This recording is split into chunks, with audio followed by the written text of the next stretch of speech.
नमस्कार दोस्तों, मैं आरती सिंह। आज हम लोग चर्चा करेंगे कि नवजात शिशु में दस्त का रोकथाम कैसे करें, उसके बारे में हम लोग जानेंगे। तो दोस्तों, जैसे कि नवजात शिशु में दस्त होता है तो सबसे पहले हमें दस्त को पहचानना है कि दस्त कहते किसको है। बच्चा तो जब छोटा रहता है तो ऑलरेडी 3 से कई बार लैट्रिन करता ही है, लेकिन यदि बच्चा दिन में यदि तीन से अधिक बार पतला मल यानी एकदम पानी की तरह बच्चा लैट्रिन कर रहा है तो हम उसे दस्त मानते हैं। तो दोस्तों, दस्त का रोकथाम कैसे करें ये भी जरूरी है कि क्या करें। मान लीजिए हमारे घर में ORS नहीं है और बच्चा 4 माह का है तो हम उसके लिए क्या कर सकते हैं, या बच्चा 6 से 12 माह का है तो उसके लिए हम कैसे दस्त का घोल पिलाएंगे, उसके बारे में हम कुछ सीखेंगे। तो सबसे पहले दोस्तों हम एक बर्तन लेंगे। तो सबसे पहले बर्तन लेने के बाद और हम पानी लेंगे और साबुन लेंगे। साबुन से क्या होता है कि हम कोई भी चीज करते हैं तो सबसे पहले अपने हाथों को साबुन से धुलते हैं। तो देखिए दोस्तों, ORS बनाने से पहले हम क्या करेंगे, अपने हाथों को साबुन से धुलेंगे।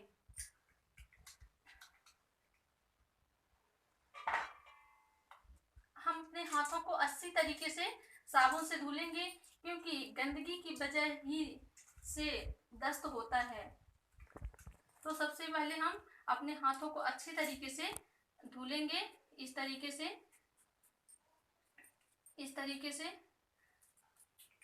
और इस तरीके से, क्योंकि हमारे उंगलियों में बहुत सारी गंदगी लगी रहती है। हम ORS बना देंगे, हमारा बच्चा ऑलरेडी संक्रमित हो जाएगा, क्योंकि नवजात शिशु की बात कर रहे हैं आपके। ठीक है दोस्तों, फिर हम अपने हाथों को अच्छे तरीके से क्या करेंगे, धुल लेंगे, क्योंकि हमारे हाथों में बहुत सारी गंदगी होती है जो हमें दिखाई नहीं देती है। ठीक है, तो उसे अच्छे तरीके से साबुन से साफ कर लेना है। यदि आप जरूरी नहीं कि दस्त के ORS बनाए तभी करें, हम खाना बनाने में भी अपने हाथों को साबुन से धो सकते हैं। सब्जी काटने में यदि बच्चे को खाना खिला रहे हैं तो भी हम साबुन से ही हाथ धुलेंगे। इस तरीके से हमको साबुन से हाथ धोने के बाद क्या करना है दोस्तों, अब हमारे पास ORS नहीं है तो हम क्या करेंगे। मान लीजिए हमारी आशा दीदी दूर है थोड़ी सी घर से, हॉस्पिटल भी घर के पास नहीं है, कोई डॉक्टर भी नहीं है, तो उस टाइम पे बच्चे को दस्त हो रहा है तो हम कैसे दस्त से बच्चे को बचा सकते हैं। तो सबसे पहले हम क्या लेंगे दोस्तों, एक गिलास लेंगे। गिलास कैसे होनी चाहिए, साफ सुथरी होनी चाहिए। ठीक है, एकदम साफ। चम्मच एक लेना है और एक गिलास लेना है। तो हमको एक गिलास साफ पानी लेना है। इस पानी में हमें क्या करना है, एक गिलास पानी हमने ले लिया और इस एक गिलास पानी में हमको क्या लेना है दोस्तों, 1 चम्मच चीनी लेना है। क्या लेना है, 1 चम्मच। 1 चम्मच से कम नहीं होना चाहिए और ज्यादा भी नहीं होना चाहिए। 1 गिलास पानी में 1 ही चम्मच डालना है। 1 चम्मच हम क्या डाल देंगे, चीनी डाल देंगे। और फिर इसके बाद हमको क्या करना है दोस्तों, एक चुटकी क्या करना है, 1 चुटकी नमक लेना है। इस तरीके से हम 1 चुटकी नमक डाल देंगे और फिर इस घोल को हम अच्छे तरीके से चम्मच के सहारे से चलाएंगे जब तक कि शक्कर घुल ना जाए, तब तक हमें घोलना है। और घोलने के बाद जब हमारा घोल तैयार हो जाएगा तब हम बच्चे को पिलाएंगे। लेकिन दोस्तों, यदि बच्चा 4 माह का है तो हम उसे यदि बच्चा नवजात है तो हम उसे उम्र और वजन के अनुसार ही ORS का घोल देंगे और डॉक्टर का सलाह लेने के बाद ही हम ORS का घोल देंगे। यदि बच्चा 4 माह का है तो हम उसे 2 कप देंगे। यदि बच्चा 4 से 12 माह का है तो उसे हम 3 कप देना है हमें ORS का घोल। यदि बच्चा 12 माह से 2 साल का है तो हमें उसे 5 कप देना है। यदि बच्चा 2 साल से 5 साल का है तब हम उसे 7 कप ORS का घोल पिलाएंगे। यदि छोटा बच्चा है तो जरूरी नहीं कि हमको एक बार में पूरा 4 माह का है तो हम 3 कप पिला दें, ऐसा नहीं है। थोड़ा थोड़ा बच्चा जितनी बार पानी मांगे तो हम उसी पानी को पिलाएंगे। इससे क्या हो सकता है कि हम कुछ देर के लिए बच्चे को दस्त से बचा सकते हैं। और ऐसा नहीं है कि हमारे पास अब ORS घर में हो गया तो हम बना लिए तो हम उसी ORS को पिलाएं, दूसरी लेने ना जाए। फिर भी ये ORS पिलाते रहना है और फिर आशा दीदी के पास जाना है और ORS का पैकेट लेके आना है। ठीक है दोस्तों, और फिर उस ORS को बनाना है। तो दोस्तों उसके बारे में भी हम थोड़ी सी जानकारी दे देते हैं आप लोगों को। उस ORS को कैसे बनाएंगे, तो हम इसी तरीके से बनाएंगे। जैसे कि सबसे पहले हमने हाथ धुला, और उसके लिए हमें क्या करना है, एक ORS का पैकेट लेना है और उसकी पहले एक्सपायरी डेट देखना है, डेट है कि नहीं है। यदि डेट नहीं है, खत्म हो चुकी है, तो ORS हमारी खराब हो चुकी है, हम उसको उपयोग नहीं करेंगे। और एक्सपायरी डेट देखने, और उसको बाहर से टटोलेंगे कि ढिलकियां तो नहीं बनी। यदि ढिलकियां बनी है तो भी वो खराब हो चुकी है। और यदि इस डेट है और उसको खोलने पर यदि उसकी कलर चेंज हो गई है, तो मानेंगे कि वो खराब हो गई। उसकी कलर नमक की तरह होता है दोस्तों। यदि भूरे कलर की है तो समझ लीजिए कि वो एकदम खराब हो चुकी है, तो उसे हमें फेंक देना है।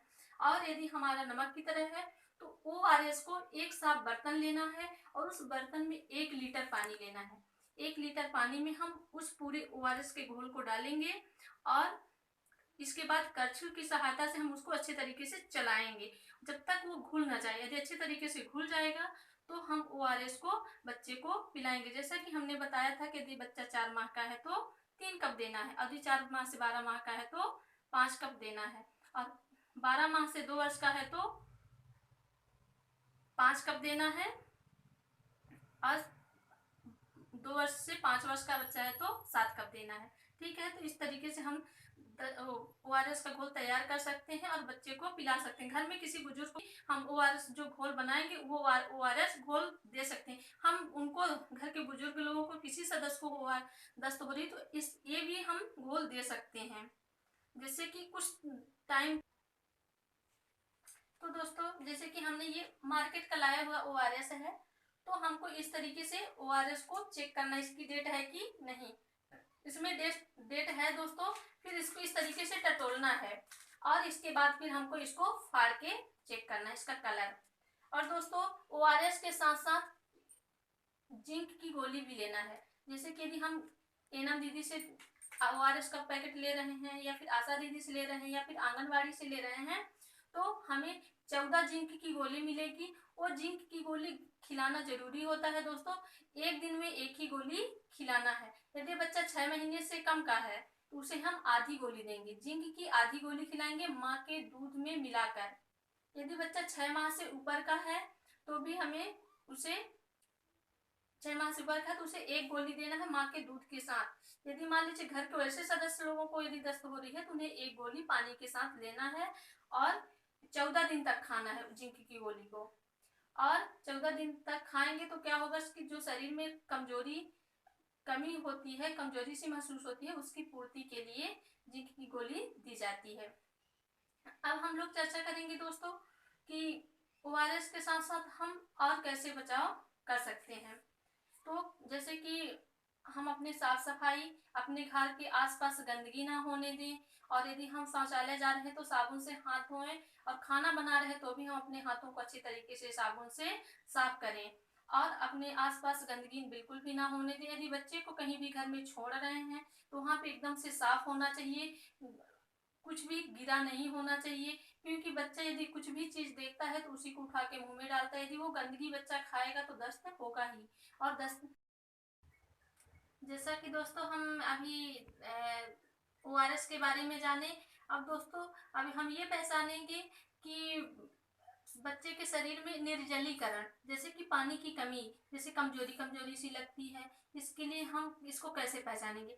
यदि बच्चा यदि बार बार पानी मांग रहा है तो इसका मतलब ये है कि बच्चे के शरीर में पानी की कमी हो गई है।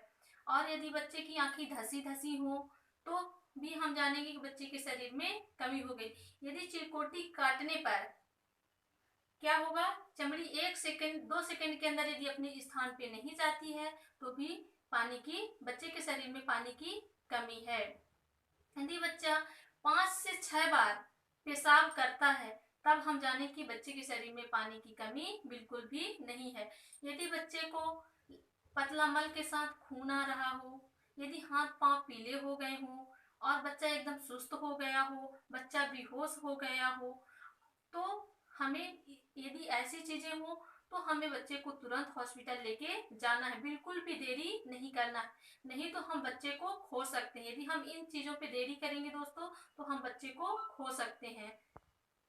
और हमें ये चीजें नहीं करनी है, बिल्कुल भी देरी नहीं करनी है। और यदि बच्चे के शरीर में दस्त हो रहा है, दस्त के दौरान बच्चे को बहुत सारे संक्रमण भी हो सकते हैं, जैसे कि निमोनिया, ये सारी चीजें बच्चे को हो सकती है। तो दोस्तों इसके बचाव के लिए हमको इन चीजों पर विशेष ध्यान देना है। धन्यवाद।